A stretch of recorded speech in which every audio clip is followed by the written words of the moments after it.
চৰকাৰী আঁচনিৰ পৰা আজিও বঞ্চিত অসমৰ এখন গাঁৱৰ ৰাইজ। উন্নয়নৰ অভিলাষী আঁচনিৰ জয়ঢোল বজালেও যোগীঘোপাৰ এটা অঞ্চলৰ ৰাইজে আজিও পোৱা নাই আঁচনিৰ সা-সুবিধা। প্ৰকৃত হিতাধিকাৰীৰ বিপৰীতে আনেহে লাভ কৰিছে আঁচনিৰ সুফল।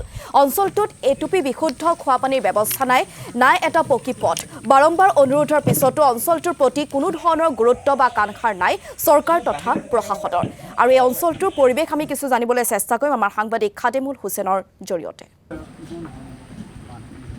হয়, নিশ্চিতভাৱে পঞ্চায়ত নিৰ্বাচন সমাগত আৰু মাজত মাত্ৰ কেইটামান দিন তাৰ পিছতে পঞ্চায়তৰ নিৰ্বাচনৰ দিন বাৰ ঘোষণা হ'ব আৰু তাৰ প্ৰাকখনত মই এই মুহূৰ্তত উপস্থিত হৈছোঁ বঙাইগাঁও জিলাৰ যোগীঘোপাৰ শংকৰঘলা গাঁও পঞ্চায়তৰ অন্তৰ্গত নিমাৰঘলা যিখন গাঁও আছে সেই গাঁওখনত উপস্থিত হৈছোঁ। বিগত পঞ্চায়তৰ প্ৰাকখনত এই গাঁওখনৰ কিদৰে উন্নয়ন সাধিত হ'ল তাৰ দৃশ্যাংশ দেখুওৱাৰ বাবে বা ৰাইজৰ সৈতে কথা পাতিবৰ কাৰণে মই এই মুহূৰ্তত উপস্থিত হৈছোঁ। মই পোনপ্ৰথমে এই অঞ্চলৰ এই গাঁৱৰ যিটো পথ সেই পথটি মই দেখুৱাব বিচাৰিছোঁ।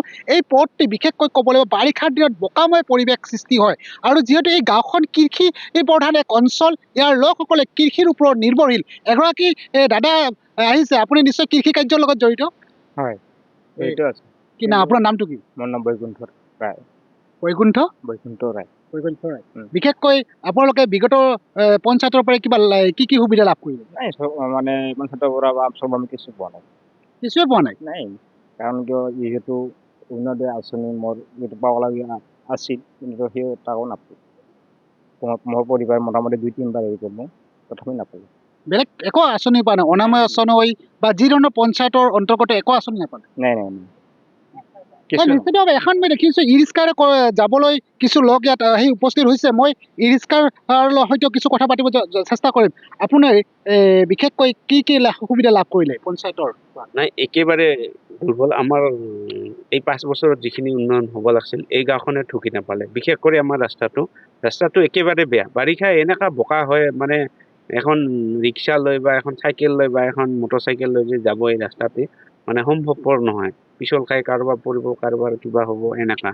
আৰু স্কুলীয়া ল'ৰা ছোৱালীৰ কথাটো আৰু বাদে দি, সৰু ল'ৰা ছোৱালীৰ কথা মানে। আৰু এইপিনে আজি 1 কিলোমিটাৰ দূৰতে এখন খেতি পথাৰ আছে। এই খেতি পথাৰখনত মানে 1000-2000 বিঘামান মাটি আছে। এই খেতি পথাৰখন এই এটত অঞ্চলৰ শংকৰঘলা আমাৰ পঞ্চায়তৰ শাকমুৰা, বিষ্ণুপুৰ, এই কুমাৰকটা এইখিনি অঞ্চলৰ মানুহৰ মাটি আমাৰ এই পথাৰখনতে।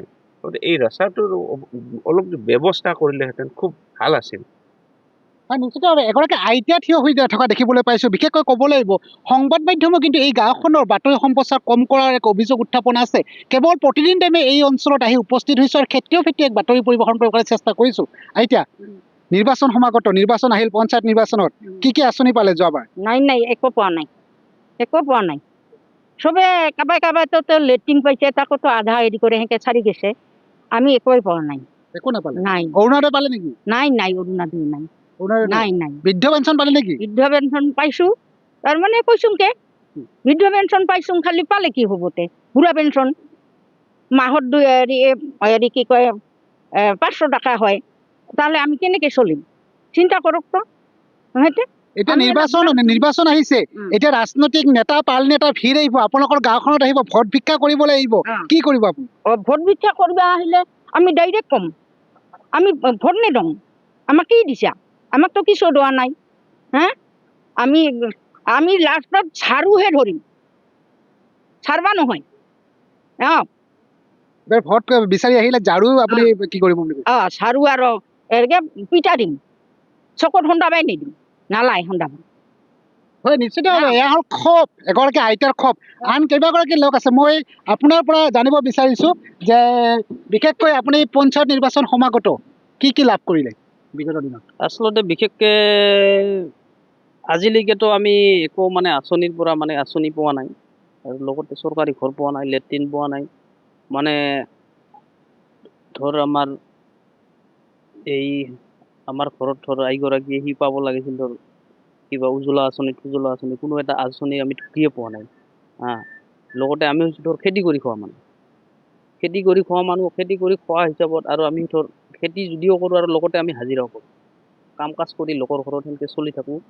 আৰু লগতে আমাৰ যিখিনি মানে আমি ধৰ কথাটা আমাৰ আৰু যিটো ৰাস্তাৰ কথাটা, ৰাস্তা এনেকা অৱস্থা হয় বাৰিষা দিনত, বাৰিষাত এতিয়া ধৰ খৰালি ছিজন তথাপিতো অলপ অহা যোৱা কৰাৰ কাৰণে অলপ যেনিবা কি হয়, কিন্তু বাৰিষা ছিজনত এনেকা হয় ৰাস্তাটোত মানে খোজকাঢ়িব নোৱাৰা অৱস্থা। আৰু গাড়ীৰ কথাটো বাদে দিয়ক, আৰু যদি মানে কোনোবাৰ যদি বেমাৰ আজাৰ কিবা এটা হয়, ৰোগীক নিব লগা হ'লেও আমাৰ ইয়াতে বহুত সমস্যা হয়। গাড়ী মটৰ মানে সোমাবৰ কাৰণে, গাড়ী মটৰ ওলোৱাৰ কাৰণে বহুত সমস্যা। মানে কোনো আঁচনি আপোনাৰ গাঁওখনে আজি তাৰিখত ঢুকি পোৱা নাই। এগৰাকী খুৰা আছে, খুৰা কি ক'ব এই মুহূৰ্তত? তো এতিয়া ইলেকশ্যন আহিছে, ইলেকশ্যন কৰি ল'ব যায় দিন ঘূৰাই পাবি এবাৰ ঘৰ দিম অমুক দিন, আজিলৈ ঘৰ পোৱা নাই, তাৰ পায়খানা পোৱা নাই, আমি কোনো আঁচনি কোনো আমি পোৱা নাই। বিশেষ পৰিৱেশ আপোনালোকক দেখুৱাইছো আৰু এনেদৰে এতিয়া দেখিবলৈ পোৱা গৈছে যে চৰকাৰী কোনো ধৰণৰ আঁচনি সা সুবিধা পোৱা নাই, আঁচনিৰ পৰা বঞ্চিত হৈ আছে এইসকল ৰাইজ। আৰু যিটো পঞ্চায়ত নিৰ্বাচন এতিয়া সমাগত, কিন্তু পঞ্চায়ত নিৰ্বাচনত যদি প্ৰতিনিধিসকল আহে ভোট বিচাৰি, তেন্তে কিন্তু এক প্ৰকাৰ ভোট বৰ্জনৰো হুংকাৰ দিছে এইসকল ৰাইজে। কাৰণ পথৰ কোনো ধৰণৰ ভাল অৱস্থা নহয়, খোৱাপানীৰ বিশুদ্ধ খোৱাপানীৰ ব্যৱস্থা নাই, গতিকে যথেষ্ট ক্ষোভ উজাৰিছে এইসকল অঞ্চলবাসীয়ে।